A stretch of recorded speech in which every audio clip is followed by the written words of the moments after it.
Había entonces en Jope una discípula llamada Tabita, que traducido quiere decir Dorcas. Esta abundaba en buenas obras y en limosnas que hacía. ¿Saben dónde estoy? En el libro de Hechos, capítulo 9. He comenzado a leer a partir del verso 36. Una discípula,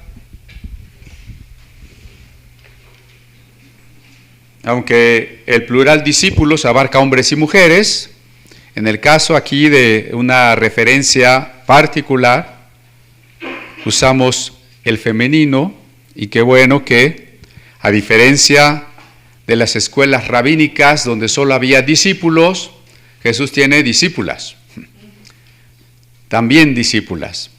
Una discípula llamada Tabita, que traducido quiere decir Dorcas. Esta abundaba en buenas obras y en limosnas que hacía.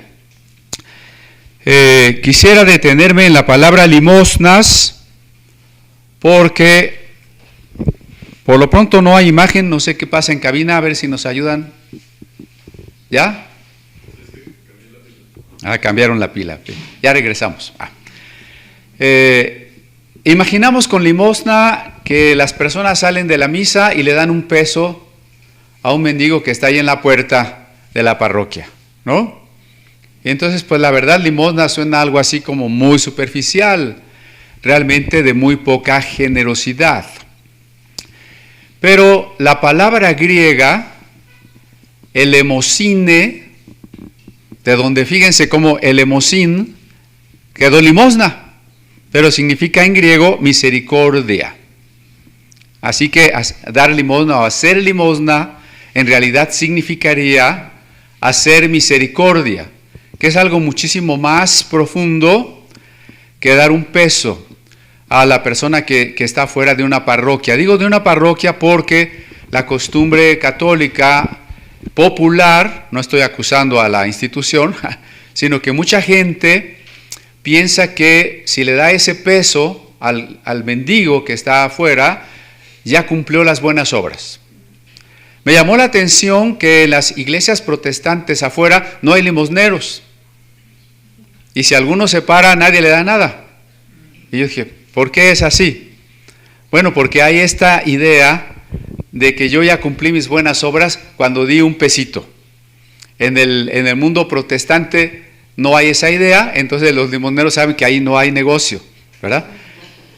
No quiero decir que no se ayude a los pobres, pero se les ayuda de otra manera, que es lo que queremos pensar el día de hoy.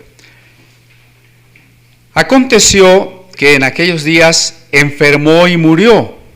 Después de lavada, la pusieron en una sala. Una mujer joven, discípula de Jesús, podemos decir que una mujer amorosa, misericordiosa, y sin embargo se enferma. No perdamos de vista que todos nosotros somos vulnerables. A veces tenemos una falsa seguridad, una especie de orgullo. Yo soy hijo de Dios y a mí no me va a pasar nada. Yo tengo mucha fe y a mí todo me va a salir bien. Y de hecho por ahí hay predicaciones de ese tipo, ¿no? Es que si usted tiene fe, usted solo va a ser líder, usted va a ser sano, usted va a ser próspero.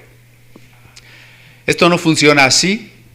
Estamos en el mundo sujetos a lo que sufre el mundo, la humanidad, sujetos a nuestra finitud, y cualquiera de nosotros en cualquier momento de juventud o de vejez puede enfermar.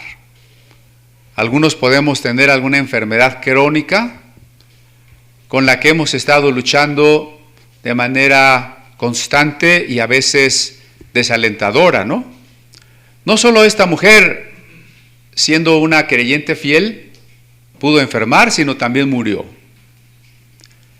Y esto es así porque acabo de decir que seguimos sujetos a la desaparición. Nuestro cuerpo sigue siendo mortal, mientras el día de la resurrección nos llegue, todos nosotros seguimos siendo mortales.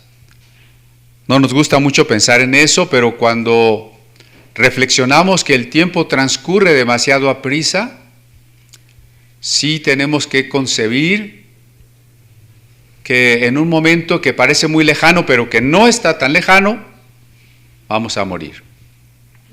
Esta mujer murió.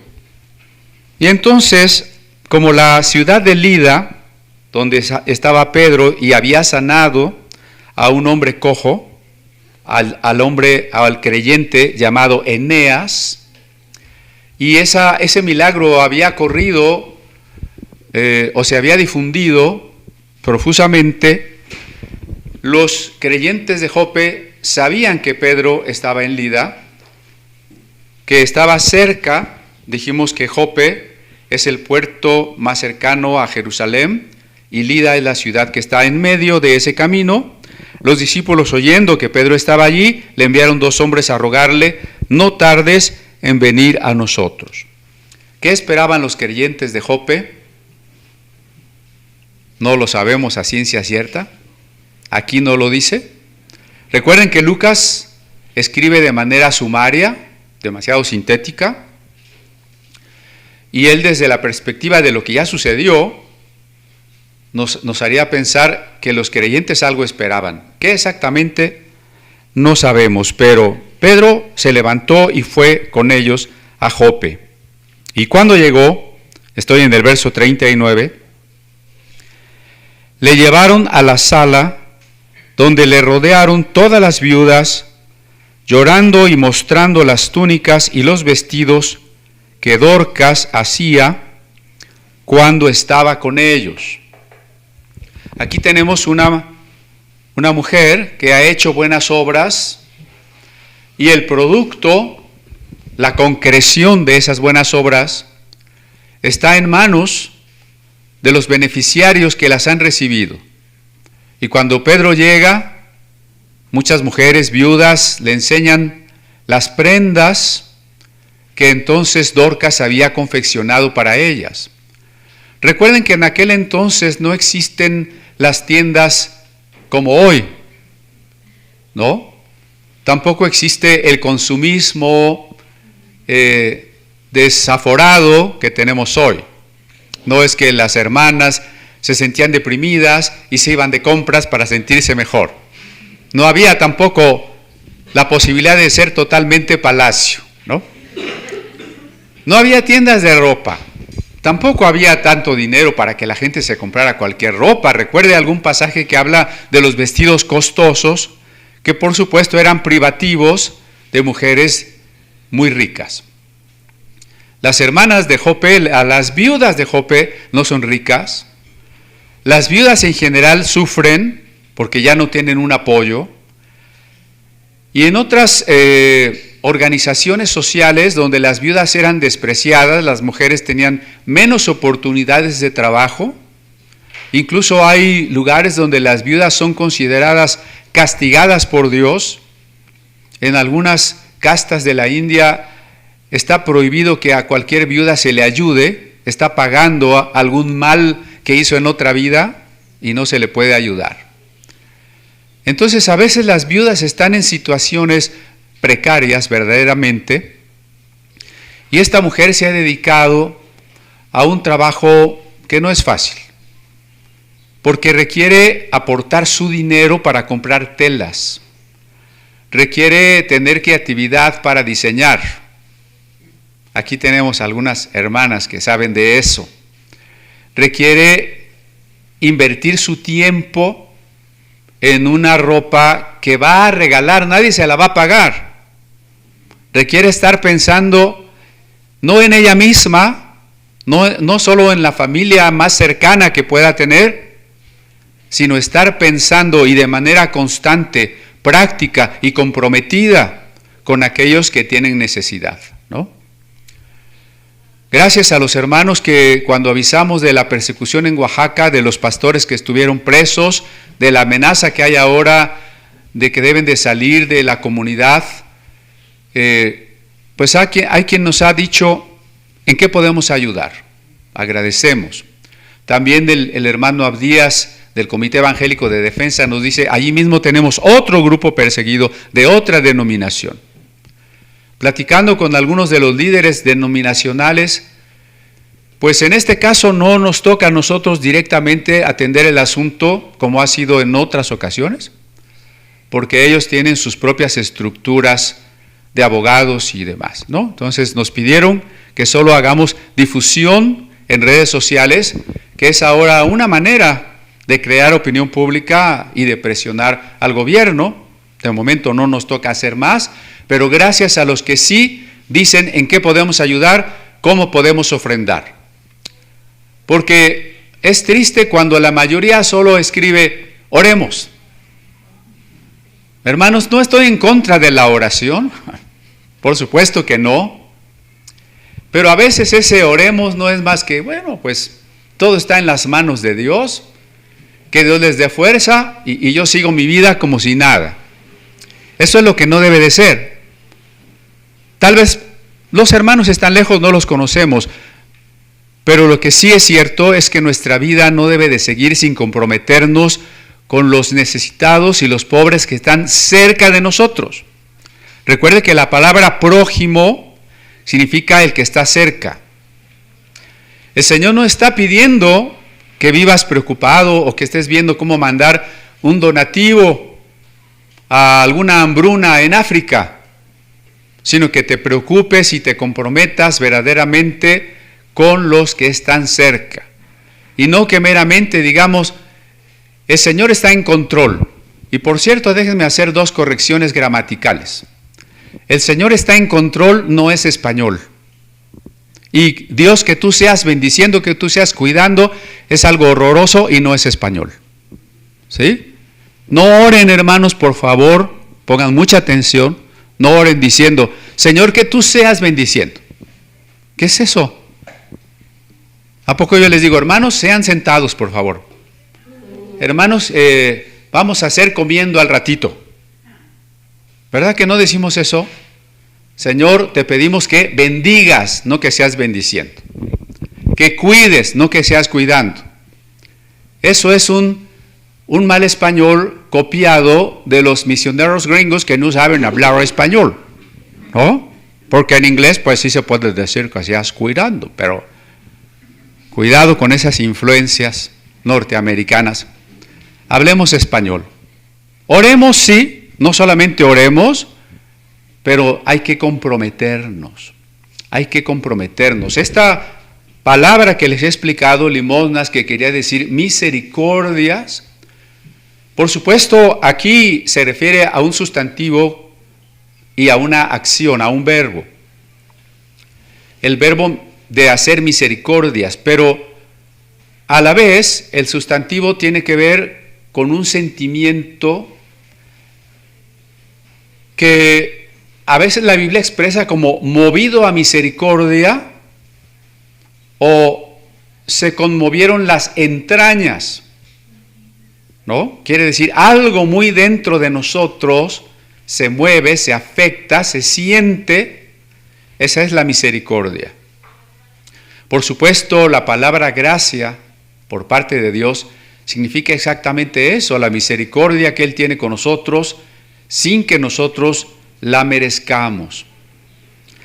Y entonces le mostraron a Pedro los vestidos y las túnicas, y entonces sacando a todos, Pedro se puso de rodillas y oró, y volviéndose al cuerpo dijo, Tabita, levántate, y ella abrió los ojos, y al ver a Pedro se incorporó. Podemos decir que Pedro fue guiado por el Espíritu Santo. Ahí hay otra palabra que no es español y que es muy común, guianza. Es la guía, no hay guianza, hay guía del Espíritu. Pedro tuvo la guía del Espíritu Santo para realizar este milagro. ¿Cómo lo sabemos? En algunos pasajes de los evangelios dice Jesús, yo no hago las obras que yo quiero, no hago mis obras, sino las obras que el Padre me dio. Si eso es lo que hace Jesús, ¿cuánto más aquellos que somos sus discípulos. Cuando pretendemos hacer milagros solamente porque queremos que haya milagros, solamente porque decimos que echamos mano de las promesas de Dios y la Biblia dice que hay milagros, entonces tengo que hacer milagros, y dejamos de lado algo tan importante como estar atentos a la guía del Espíritu, vamos a fracasar. Recuerdo el caso de un pastor que llegó a un velorio de alguien que comenzaba a asistir a la iglesia. Su familia no era cristiana. Esta persona murió. Y el pastor llegó y les dijo que iba a resucitar. Y entonces, parodiando aquel pasaje donde Elías se coloca sobre un niño que está muerto, el cadáver, y lo resucita, este pastor hace lo mismo. El punto es que el muerto nunca resucita. ¿Cómo quedó la fe y la opinión de aquella familia con respecto al Evangelio, con respecto a Cristo, con respecto a la Biblia? ¿No es difícil? Digo, yo entiendo que este pastor tenía deseos de que Dios se manifestara y fue muy valiente de hacer eso. Pero la temeridad no es suficiente. Necesitamos la guía del Espíritu Santo, porque si no nuestro valor se convierte en temeridad y nuestra fe puede frustrarse. Y lo que puede ser una señal para que la gente acepte y crea el Evangelio, podría convertirse entonces en un obstáculo al Evangelio. Caminemos con mucho cuidado. Nosotros creemos en milagros. Sí creemos que hay milagros, ¿no? Pero hoy quisiera hablar de algunos extremos. Por lo pronto, los primeros extremos que hoy menciono: la postura cesacionista por un lado, los que dicen que los milagros han cesado, no hay milagros, y la postura que quiere ver milagros constantemente y declarar milagros.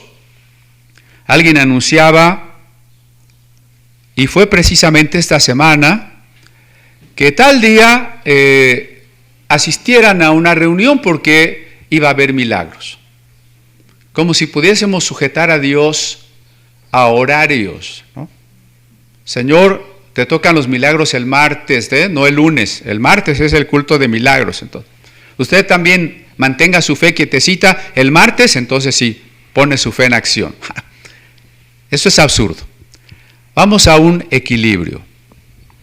Jesucristo, que es el mismo ayer y hoy y por los siglos, sigue sanando. Dios misericordioso sigue dándonos misericordias. Pero ¿cuándo va a suceder eso? Igual que en el caso de Jesús y en el caso de los apóstoles, cuando el Espíritu Santo nos muestra que va a haber un milagro. Entonces Pedro oró por esta joven y esta joven resucitó.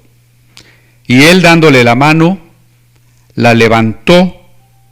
Entonces, llamando a los santos y a las viudas, la presentó viva.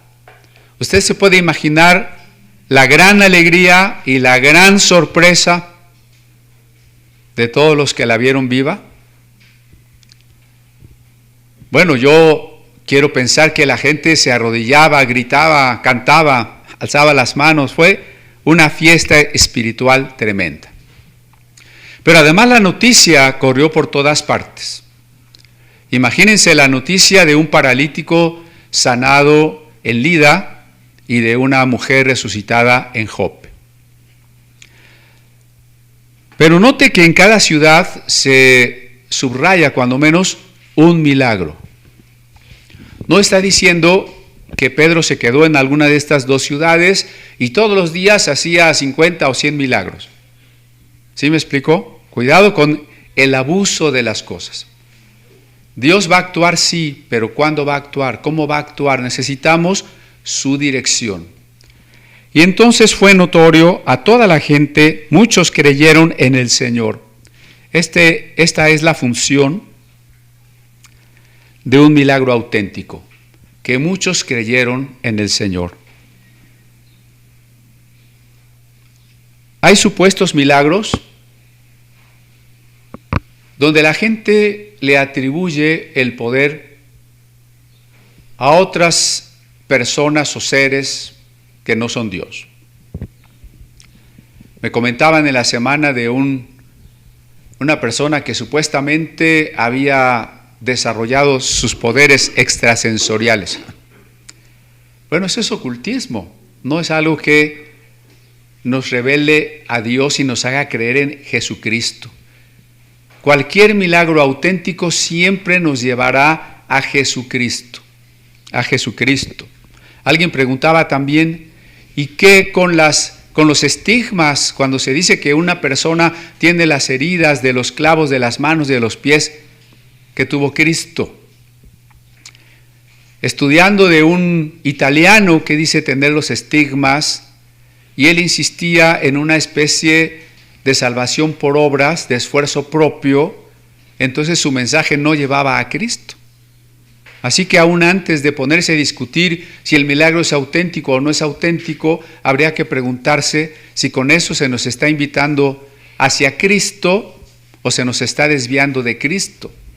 A fin de cuentas, eso es lo importante. Y si eso que nos están diciendo que es milagroso o no, está en la Biblia o no está en la Biblia, contradice o no contradice el mensaje del Evangelio. Aconteció que se quedó muchos días, está hablando de Pedro, verso 43, Pedro se quedó muchos días en el castillo de Castel Gandolfo, en su casa de verano. ¿No tiene usted esa versión? Castel Gandolfo es la casa de descanso del Papa, ¿no? ¿Por qué lo digo así? Porque en la iglesia primitiva la figura de un papa, de un obispo, de todos los obispos, de un pastor, de todos los pastores, no existía. No existía la figura de alguien que estuviese en lugar de Cristo, a no ser el Espíritu Santo. Jesús dijo, yo me voy y les conviene, pero alguien va a venir, el Consolador, el Paráclitos. ¿Se acuerdan el domingo pasado? La paraclesis, el que nos consuela, el que nos conforta, el que está junto a nosotros. Ese es el Espíritu Santo. Pedro no era un primer papa. Pedro era un apóstol junto con otros apóstoles que formaron parte del grupo de los 12, otros que no formaron parte del grupo de los 12, como Jacobo, el hermano del Señor, o de los 70 que Jesús había enviado, y otros que posteriormente serán enviados por el Espíritu Santo, como lo veremos con Bernabé y Pablo. Pero ninguno de ellos era un papa. Ninguno de ellos tenía su cobertura y todas las iglesias bajo su cobertura, sujetos a ese único apóstol. Todo eso no es un modelo que nosotros podamos encontrar en el libro de los Hechos. Se quedó Pedro en Jope por muchos días, promedio de 3 años, en casa de un cierto Simón Curtidor. Noten aquí el contraste con el castillo de Castel Gandolfo. ¿Por qué? Porque la casa de un curtidor era un lugar donde un apóstol contemporáneo, de esos que les gustan los hoteles de 5 estrellas, no se hubiera hospedado. No se hubiera hospedado.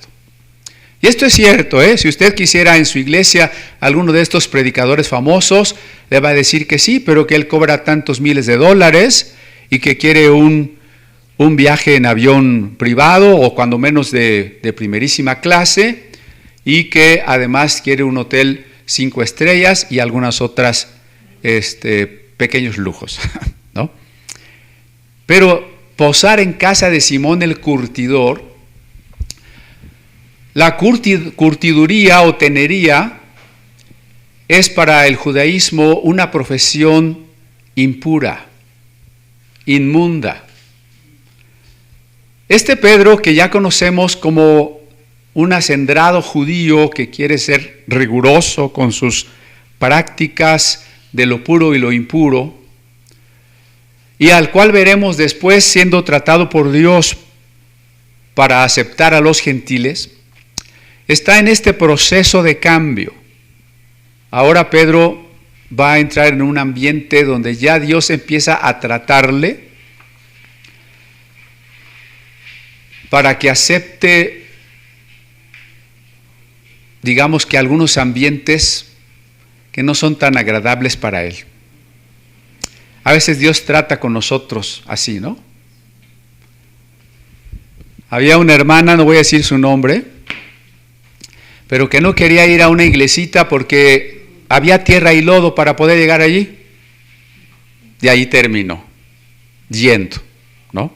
Dios trata con nosotros.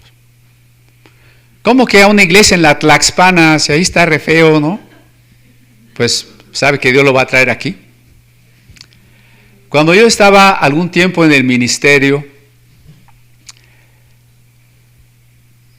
yo no hubiese pensado en trabajar o predicar en una iglesia católica.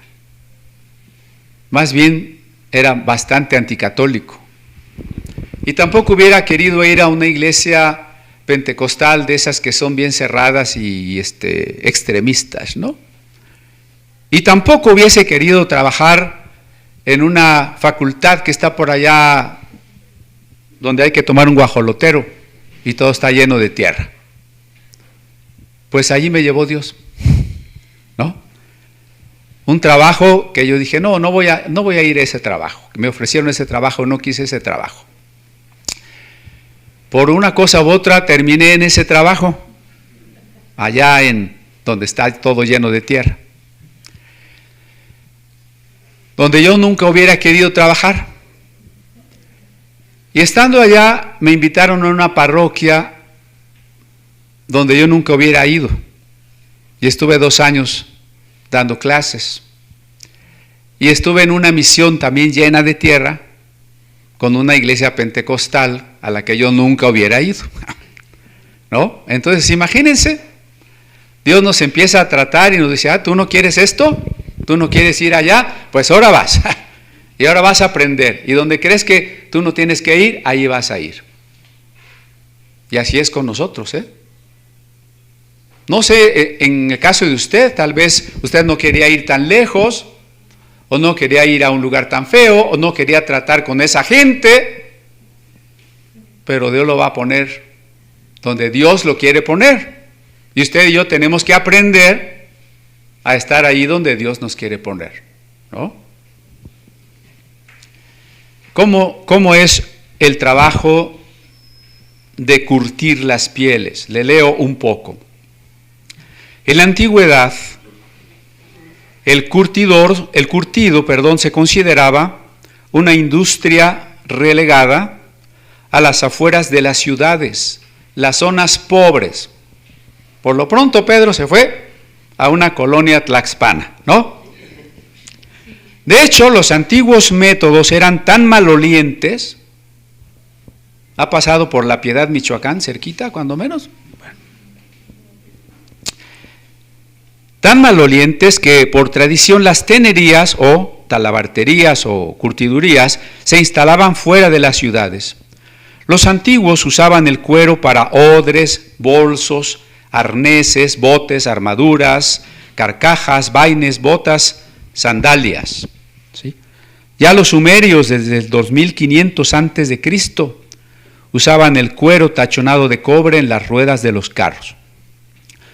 Los curtidores tomaban las pieles de animales y las remojaban en agua, entonces las aporreaban con unos garrotes para eliminar, restregándolas, los restos de carne y grasa. ¿Sí ve? Estamos trabajando con cadáveres, con restos de cadáveres. Luego remojaban las pieles en orina para ablandar el pelo. Las dejaban pudrir durante varios meses. después de lo cual las bañaban en una solución salina. Una vez que el pelo se hubiese ablandado, los curtidores las raspaban con un cuchillo. Cuando el pelo era eliminado, los curtidores ablandaban el material machacando estiércol sobre las pieles. Cadáveres, podrido, pipí, popó. Con todo eso usted tiene que trabajar. ¿Usted se hospedaría en la casa de Simón el Curtidor? Difícilmente, ¿verdad? Bueno, las heces de los perros eran las preferidas para este fin. En esta colonia hay muchas. Por la otra materia en que se podían ablandar las pieles era en solución de sesos de animales. Así que era frecuente ver a los niños recogiendo estiércol de perro. Y en las esquinas se colocaban orinales para recoger la orina humana en la calle, ¿no? Recoger orina humana para luego usarla en las curtidoras. Bueno, nada agradable. También se les aplicaba aceite de cedro, alumbre o tanino y se estiraba la piel a medida que perdía humedad y absorbía el agente curtidor. El cuero sobrante podía transformarse en cola. Los curtidores ponían trozos de pieles en una cuba de agua y las dejaban podrir durante meses. La mezcla entonces se ponía al fuego hasta evaporar el agua y lograr así el pegamento. Dependiendo de la finalidad deseada, la piel puede ser encerada, enrollada, lubricada, inyectada con aceite, cortada, teñida, etc. Bueno, yo después de esto diría que podemos entender cómo estaba Dios tratando con Pedro cuando se tuvo que quedar ahí hospedado, ¿no? El Papa estaba ahí donde olía como olía, ¿verdad? Dios lo está preparando para aquel encuentro con los gentiles. Había entonces en Cesarea un hombre llamado Cornelio. Cesarea es un puerto, el nombre está en honor de César, el puerto más importante que hoy se encuentra al norte de Tel Aviv. Jope es prácticamente muy cercano a Tel Aviv, que es una ciudad hoy muy importante en Israel, y a 50 kilómetros de Jope se encuentra Cesarea. Ahí hay un hombre con un nombre latino, que quiere decir de un cuerno, como puede ser un rinoceronte, ¿no? Se llama Cornelio. Este Cornelio es un centurión. Centurión normalmente quisiera decir el jefe de 100 soldados. Las legiones romanas estaban formadas por 6,000 soldados. Una legión tiene 6,000 soldados. ¿Se acuerdan de aquel pasaje del endemoniado? Somos legión. Claro, ahí la palabra es simbólica. No es que vamos a contar los demonios uno por uno y vamos a 6,000 demonios, ¿no? Pero la idea era una multitud. Una legión tiene 6,000 soldados y la legión se divide en 10 partes que son las cohortes, con 600 soldados. Dentro de las cohortes están las compañías de 100 soldados donde hay un centurión. Aunque Jerusalén es la ciudad más importante en este momento, el lugar del gobierno de Roma sobre Palestina está en Cesarea. Así que este centurión es un hombre importante que está en el centro administrativo romano sobre Palestina. Y la compañía a la que comanda Cornelio se llama la Italiana o la Ítala. Es probable, al menos es la opinión de algunos intérpretes, entre ellos José Flores, el autor de Historia de la Biblia en España, que la compañía La Ítala venía de Sevilla, Si esto es así, entonces Cornelio, el primer gentil que se allegará al Evangelio, era un paisano de Casiodoro de Reina. Era una especie de ancestro suyo y mío, un español, ¿no? Interesante que el primer gentil que se vaya a convertir sea un español. Bien, entonces dice que este hombre era, ahí lo vamos a ver en griego, si nos ayudan con la pantalla, por favor.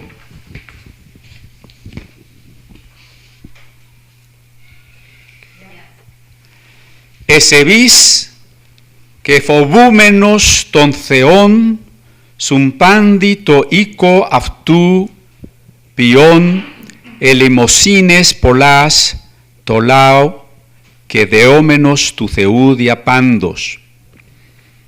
Muy entendible, ¿verdad? Eusebis of Eusebis, que eso quiere decir un hombre bueno o piadoso, religioso, que phobúmenos de Phobos, temeroso, tonceón de Dios, temeroso de Dios. Y luego dice, sin panditon icon aftú, oyen elemosines polás tolao, que hacía muchas elemosinas, muchas misericordias, muchas limosnas al pueblo, laos pueblo, ¿no? Que deómenos tu ceudia pandos, y oraba a Dios en todo, pantos, en todo, aquí se traduce como siempre. Lo leo en la traducción al español. Piadoso y temeroso de Dios con toda su casa. Subraye eso de toda su casa, porque vamos a llegar a un pasaje después donde dice, cree en el Señor y serás salvo tú y tu casa, y a veces pensamos que esa es una promesa en automático. No, aquí dice que él y toda su casa ya eran temerosos de Dios. Que hacía muchas limosnas a un pueblo que no era el suyo, era el pueblo judío, él era un gentil. Y era un gentil que podía ser una persona dura, incluso tiránica, tenía todo el poder. Y sin embargo, él tiene misericordia por la gente conquistada, ¿no? Por la gente que está bajo la bota de Roma. Y oraba a Dios siempre. Quiere decir que, aunque procedía de una religión pagana, era un simpatizante del Dios judío. El término temeroso de Dios es como un paso entre ser un gentil pagano y luego empiezo a simpatizar con la doctrina judía, y después, si ya me circuncido, me llamo un prosélito. Entonces está el pagano, el temeroso de Dios, el prosélito, que ya es un judío. Cornelio está en medio, ¿no? Con una admiración, un interés por lo que se enseña en el pueblo judío. Ahora, hemos titulado a la plática de hoy, las buenas obras agradables ante Dios. Porque el verso 3 dice que Cornelio vio claramente en una visión, como a la hora 9 del día. Era una visión, sí, pero era una visión muy auténtica. A la hora 9 son las 3 de la tarde. El día romano llama la hora prima a las 6 de la mañana, la hora tercia a las 9 de la mañana. ¿Se acuerda Hechos capítulo 2? ¿Cómo van a estar borrachos siendo la hora tercia del día? O sea, las 9 de la mañana. La hora sexta en que Jesús es crucificado es las 12 del día. La hora 9 son las 3 de la tarde. Las 3 de la tarde es la hora de la oración. En varios pasajes del libro de Hechos vamos a ver que Pedro y Juan iban al templo a la hora de la oración. que Pablo en Filipos iba hacia el río donde se reunían los discípulos a la hora de la oración, las 3 de la tarde, que corresponde al momento del sacrificio vespertino en el atrio del templo de Jerusalén. Esa es la hora de la oración. Pues precisamente esa hora significativa nos está enseñando que cuando oramos estamos en la disposición correcta para que Dios nos hable y Dios se manifieste. ¿Usted quisiera mayor entendimiento, comprensión, intimidad, comunión con Dios? Necesita disponerse a orar, necesita vivir en oración. ¿Cómo dice aquí de Cornelio? Y oraba a Dios a la hora de la oración. ¿Así dice? Oraba a Dios siempre. Pero esta hora de la oración, y si esta oración es siempre, nos dispone a aquello que Dios tiene preparado para nosotros. Orad sin cesar significa vivir en una actitud de oración. No es solamente que tengamos ciertos horarios para la oración. Eso a veces puede volverse pesado. En los conventos, los monjes enclaustrados tenían que orar la hora prima y más o menos estas mismas horas romanas, y finalmente vísperas, o sea, desde la mañana al mediodía, en la tarde, a la noche, más noche, había la hora de la oración. Y el que no tuviera ganas, pues solo lo sentiría como una carga pesada. Orad sin cesar se refiere a esa decisión de amar a Dios que nos permite estar enamorados de Él, platicando con Él todo el tiempo. ¿Usted ha estado enamorado alguna vez? A ver, levante la mano. Creo que aquí nadie se ha enamorado. Bueno, cuando está enamorado, se pone un horario para pensar en la persona amada, ¿no?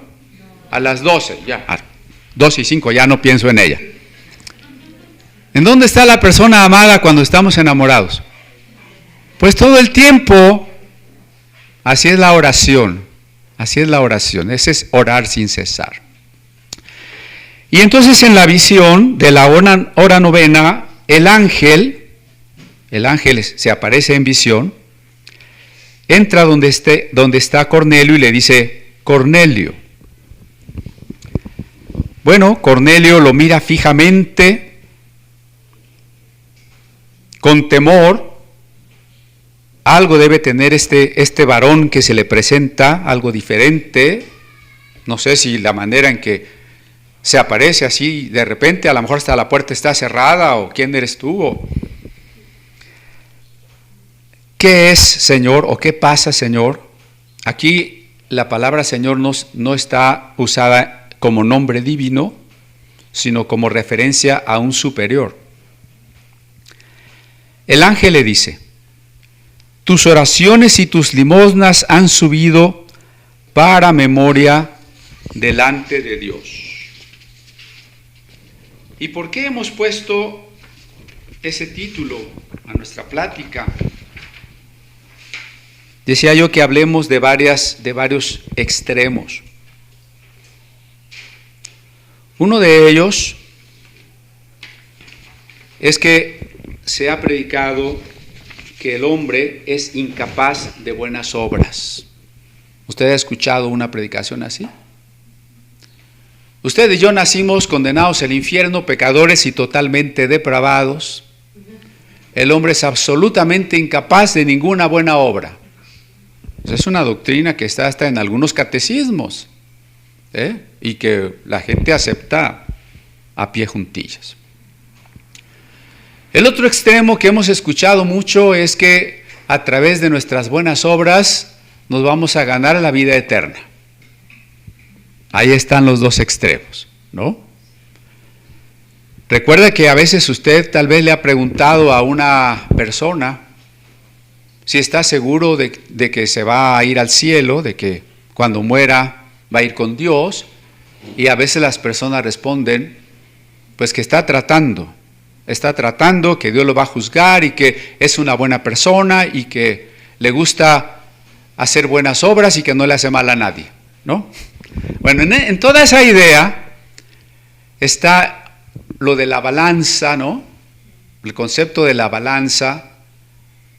Cuando yo me muera, Dios va a juzgar, va a poner en esa balanza mis obras buenas y las malas. Es una idea judía de un ángel bueno y un ángel malo. Es una idea de algunos cristianos que no han entendido el perdón de Dios. Y entonces están pensando que al final, si las obras malas pesan más, se van a ir al infierno. Y si las obras buenas pesan más que las malas, entonces San Pedro los va a dejar pasar al cielo, ¿no? Esa es la idea, ¿no? En la Reforma Protestante, cuando Lutero comprendió que ninguna de nuestras buenas obras podía comprar la salvación, que no había una buena obra que se pudiera añadir al sacrificio de Cristo, que no había ningún mérito propio que se pudiera hacer equivalente a la muerte de Cristo, entonces le dio a las buenas obras un lugar posterior a la salvación. Eso fue algo correcto. Eso fue un gran encuentro teológico. Nuestra salvación no se puede alcanzar por buenas obras. Eso que quede perfectamente anotado. Por buenas obras yo no voy a merecer nunca el cielo. Como en mi vida he tenido buenas obras y he tenido obras malas, las obras malas me merecen la condenación, me han apartado de Dios. ¿Sí? El hombre está en esa posición. El hombre hace obras buenas y obras malas, pero las obras malas nos han hecho merecedores de la separación de Dios. Nos han separado de Dios. No hay una buena obra que nos pueda ganar el cielo. No hay una buena obra que pueda cooperar con nuestra salvación. No hay una especie de sinergia en que digamos, bueno, sí, mira, Cristo ya murió por ti y ya pagó por ti una parte de tu salvación, pero a partir de allí, ahora tú debes de cooperar con las buenas obras. Cristo pone una parte y tú pones la otra con tus buenas obras. Eso no existe. Eso no es bíblico, ¿sí? Ese es un contrasentido cuando dicen, haz buenas obras para alcanzar la gracia. Si la gracia es inmerecida, y yo hice buenas obras para merecerla, ya me contradije. Entonces la gracia ya no es inmerecida, ya me la merezco y entonces ya no es gracia. ¿Sí? Conclusión primera, las buenas obras no me salvan, no cooperan a mi salvación, no se añaden a los méritos de Cristo, no me ganan el cielo. Punto. Ya, eso es definitivo. ¿Sí? Sin embargo, el error es suponer que entonces las buenas obras no sirven para nada y no tienen ningún lugar. Claro que tienen un lugar. Las buenas obras deben ser el resultado de mi encuentro con Dios. Si mi encuentro con Dios ha sido auténtico, el encuentro con Dios, el amor de Dios, la gracia de Dios es transformadora. La persona transformada por Cristo, perdonada por Cristo, cambia su vida. Y por tanto, el resultado de eso, la evidencia de eso, son las buenas obras. Noten el malentendido cuando alguien dice, pero tú crees que te puedes salvar solo por fe, sin buenas obras, y seguir siendo como eres. No estamos diciendo eso. Que nos salvamos por fe sin las obras, sí es cierto. ¿Que vamos a seguir siendo iguales? No es cierto, puesto que ya nos salvamos, somos transformados, ¿no? Pero ahora bien, hay buenas obras antes de convertirnos y hay buenas obras después de convertirnos. Voy a repetir. ¿Hay buenas obras antes de convertirnos? Alguien diría no. La mayoría de los cristianos nos diría que no. Porque el hombre pecador, carnal, no puede hacer buenas obras. Y porque todas nuestras obras son como trapos de inmundicia. ¿Sí o no? ¿Ha oído eso? Pero deténgase un momento. Esto es una discusión muy complicada. ¿Somos pecadores porque pecamos o pecamos porque somos pecadores?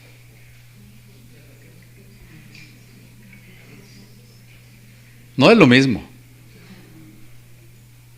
Si peco porque soy pecador, significa que nací pecador, tengo una naturaleza pecadora y mis pecados no son más que el resultado de mi naturaleza. Y yo dejaría una pregunta en el aire: ¿dónde está la responsabilidad moral? Si soy pecador, ¿por qué pequé? Entonces, como dice Romanos 5, en Adán todos hemos muerto porque todos pecamos como Adán pecó, todos hemos pecado. Soy pecador porque he pecado, y si soy pecador porque he pecado, entonces aún antes de convertirme, soy también una persona capaz de realizar buenas obras. Pero ¿dónde queda lo de vuestras obras son como trapos de inmundicia? No se olvide que esas son palabras de Isaías, y que Isaías se las está diciendo a el pueblo elegido. No se les está diciendo a los inconversos. Esas palabras Isaías las profirió contra el pueblo elegido que sabía la distinción entre lo puro y lo impuro. Trapo de inmundicia es una toalla sanitaria de la menstruación de una mujer. Isaías está comparando las supuestas justicias, sacrificios en el templo por parte de los judíos como obras inmundas. Isaías no está haciendo una teología sobre la naturaleza humana caída. No jalonemos un versículo a lo que no está diciendo. Si el hombre inconverso fuese incapaz de buenas obras, ¿cómo me explica usted esto? Verso 4, segunda parte. Tus oraciones y limosnas han subido para memoria delante de Dios. Han subido, y es la hora de la oración, ¿se acuerda?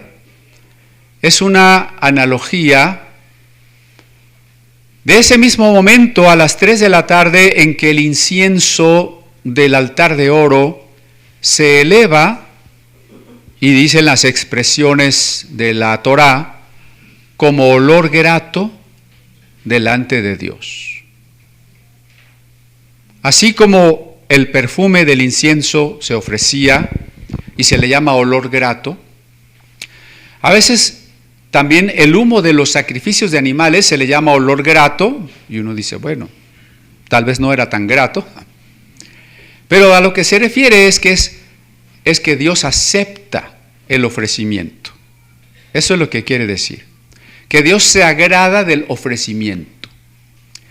Lo que está diciéndole el ángel a Cornelio es que Dios se ha agradado de las misericordias que tiene con la gente pobre.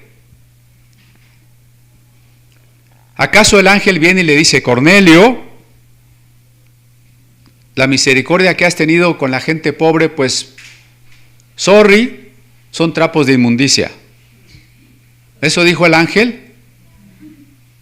Dios se ha agradado de tus limosnas, Dios se ha agradado de tus oraciones. Tú no eres un judío, no estás circuncidado, no eres un cristiano, no te has bautizado, no eres nacido de nuevo, entonces todas tus obras son trapo de inmundicia. ¿Así dice? No dice eso. Insisto, y efectivamente, no es un judío circuncidado, no es un cristiano regenerado, pero Dios se ha agradado de sus misericordias, ¿no? Lo vamos a ver más adelante, pero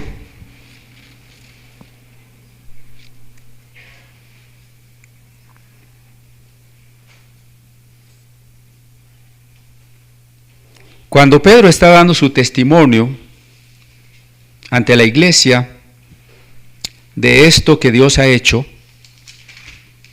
y cuando está predicando también en la propia casa de Cornelio, Pedro expresa que Dios se agrada de cualquier persona que en cualquier lugar le teme y hace justicia. Quisiera adelantarme a esos versos 34 y 35. Pedro ya está con Cornelio, ya me adelanté mucho, ¿no? Pero para unir el pensamiento de lo que el ángel le dice a Cornelio, ahora veamos cómo lo expresa Pedro. Entonces Pedro, abriendo la boca, dijo: en verdad comprendo que Dios no tiene personas preferidas, ¿no? Este español antiguo, Dios no hace acepción de personas, no es muy claro. Vamos a parafrasearlo así. En verdad comprendo que Dios no tiene hijos preferidos, personas preferidas, un pueblo preferido, Fíjese el 35. Sino que en toda nación la gente nace totalmente depravada y rechazada por Dios. ¿No tiene esa versión? ¿Cómo dice el verso 35? Sino que en toda nación se agrada del que le teme y hace justicia. De toda nación. No está diciendo que son judíos, en todo caso que no son judíos. Otra nación son no judíos. Gente que en cualquier nación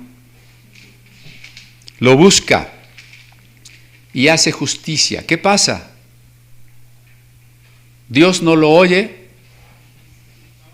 porque es un perdido. ¿Así dice? Dios se agrada. Dios se agrada. ¿Eso qué quiere decir? ¿Que ya no está perdido? Sigue estando perdido, ¿sí? Fíjese, no estoy diciendo que una persona que no conoce a Cristo, que nosotros mismos cuando no conocíamos a Cristo, por nuestras buenas obras dejamos de estar perdidos. No estoy diciendo eso. Estoy diciendo que cualquier persona de cualquier nación y por ende de cualquier religión, porque cuando Pedro dice naciones, su equivalente es gentiles. Y los gentiles tienen otras religiones.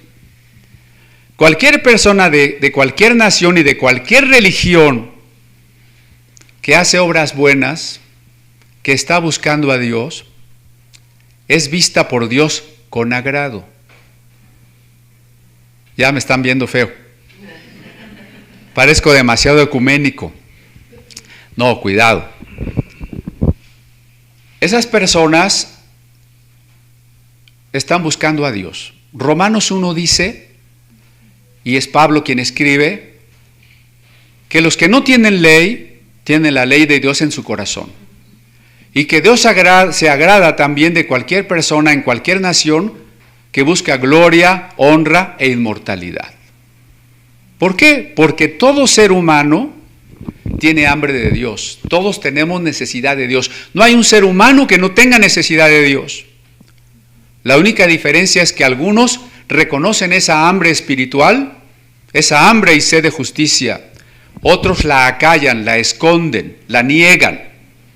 Pero todos tenemos hambre de Dios. Todos tenemos necesidad de Dios. Cualquier persona que sigue tratando de encontrar la satisfacción a esa necesidad y que se preocupa por los demás, agrada a Dios. Que agrade a Dios no significa que ya es salvo. Falta un paso más. Falta un paso más. Y por eso el ángel le dice: envía pues ahora hombres a Jope y haz venir al que tiene por sobrenombre Pedro. Bien, Dios está agradado contigo. Todavía no eres salvo. Pero como tú estás buscando a Dios, Dios te sale al encuentro. ¿Sí? ¿Se acuerda? También Pablo lo dijo. Porque algunos hermanos hoy afirman, tú no buscas a Dios, es Dios el que te escogió. En cierta forma, pero no es del todo cierto. Estoy citando a Pablo en su discusión en Atenas con los filósofos. Dice, Dios no está lejos de ninguno de nosotros por si cualquiera palpando le encuentre. Cuando alguien palpa, busca, pregunta por Dios, Dios le sale al encuentro, ¿no? Hemos hecho un evangelio que elimina al ser humano. Tú no eres capaz de buenas obras, tú no te arrepientes, tú no puedes tener fe, tú no puedes buscar a Dios, Dios lo hace todo. El ser humano es un cero a la izquierda. Ese no es el evangelio. La Biblia nos está mostrando que Dios ha tomado la iniciativa de amarnos, de buscarnos y de enviar a su Hijo por nosotros. Pero el hombre también es un ser libre, necesitado de Dios, que puede buscar a Dios y que puede ser capaz de no dejarse arrastrar por la maldad. Entre las personas que no conocen a Cristo, no me va a decir que es lo mismo un buen padre de familia, trabajador y honesto, que un sicario asesino, narcotraficante. ¿Es lo mismo o no es lo mismo? Ninguno de los dos es cristiano y con el pretexto de que los dos son totalmente depravados, ¿son lo mismo? No son lo mismo. Sin ser cristianos uno ha optado por no dejarse arrastrar de esa manera por la maldad. Pablo dice, si de alguna manera lo encuentran. Dios sale al encuentro de Cornelio y a través del ángel le dice, busca a Pedro, porque los ángeles no predican el evangelio. Ojalá que sí, nos iríamos de vacaciones. Acapulco no, porque ahorita no se puede. Pero los ángeles no predican el evangelio. El ángel solo le puede decir, ve allá con un hermano de comunidad apostólica que te va a predicar el evangelio. ¿Quién tiene que predicar el evangelio? Usted y yo. Nosotros somos los que tenemos que predicar el evangelio. Ya veremos que solo cuando Pedro le predica el evangelio, Cornelio sabrá que Cristo es el camino y nadie viene al Padre si no es por Cristo. Conste que no estoy diciendo que por las buenas obras venimos al Padre. Cristo es el camino y solo por Cristo venimos al Padre. Lo que estoy diciendo es que aún sin ser cristiano es posible hacer buenas obras. Y lo que estoy diciendo es que de cristianos y no cristianos, Dios siempre se agradará de nuestras buenas obras. Olvídese de esa condena de los trapos de inmundicia. Esa condena es verdadera solo cuando seamos hipócritas y estemos pensando que nuestra religiosidad puede suplir a la justicia. Si no es así, entonces toda buena obra es agradable delante de Dios. Y las buenas obras están centradas, como lo vemos en Dorcas y lo vemos en Cornelio, en la ayuda de los pobres, las limosnas o las misericordias a los pobres. El ángel le dice, hay un Simón curtidor y ahí se hospeda otro Simón que es pescador y que tiene por sobrenombre Pedro. Los dos se llaman Simón. ¿Sí? ¿Se fija? Y entonces, él te dirá lo que es necesario que hagas. Es necesario. Sin eso no te salvas. Como tú, Cornelio, oras, tienes temor de Dios, crees en Dios, ayudas a los pobres, ya te vas a ir al cielo. ¿Verdad que no? Es necesario. ¿Qué es necesario? Encontrarse con Cristo, el Evangelio. Sin el Evangelio no nos podemos salvar. Por eso también Isaías dice, ¿y cómo creerán si no hay quien les predique? La predicación es necesaria, es indispensable. Entonces, cerremos de esta manera. Las buenas obras son importantes. Dios siempre está atento a ellas. Y aun cuando éramos inconversos, Dios conocía y se acuerda de nuestras buenas obras. Aquí dice, han subido en memoria, o sea, a Dios no se le han olvidado tus buenas obras, ¿sí? Pero ahora necesitas nacer de nuevo. ¿Y cómo nacemos de nuevo? Escuchando la palabra del Evangelio, el agua de la palabra, en el encuentro con Cristo a través del Espíritu Santo.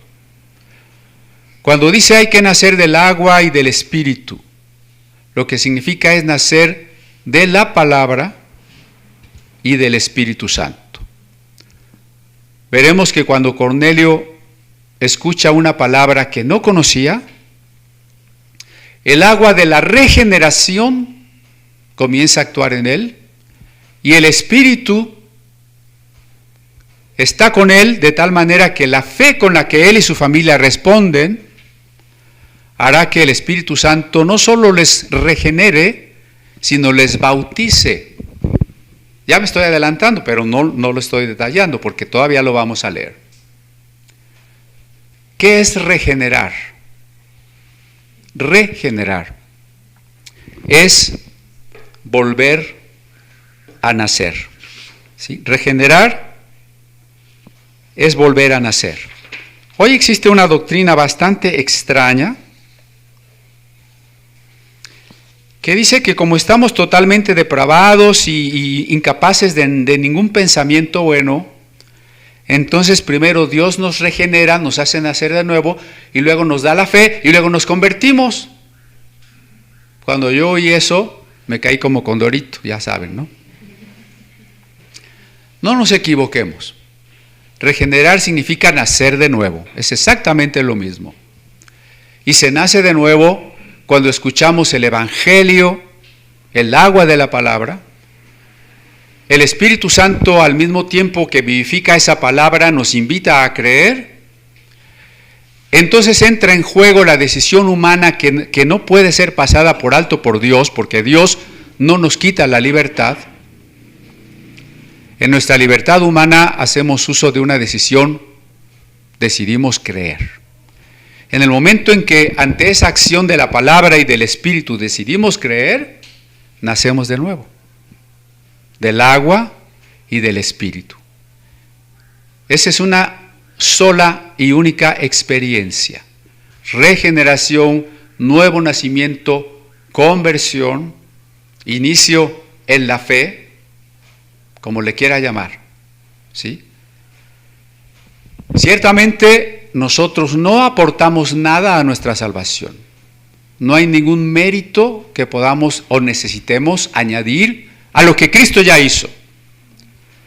Pero lo que Cristo hizo, lo que Dios hace, no lo impone obligatoriamente a los seres humanos. Los seres humanos necesitamos de Dios, todos. Y cada uno de nosotros tiene que decidir reconocer esa necesidad, reconocer esa hambre y responderle a Dios. Solamente cuando Dios nos manda el Evangelio, nos toca con su Espíritu y el hombre responde, entonces hay regeneración, o sea, volvemos a nacer. Por lo pronto, como creyentes, Dorcas y Cornelio nos dejan también otra gran enseñanza. Los creyentes debemos vivir haciendo misericordias. Amén.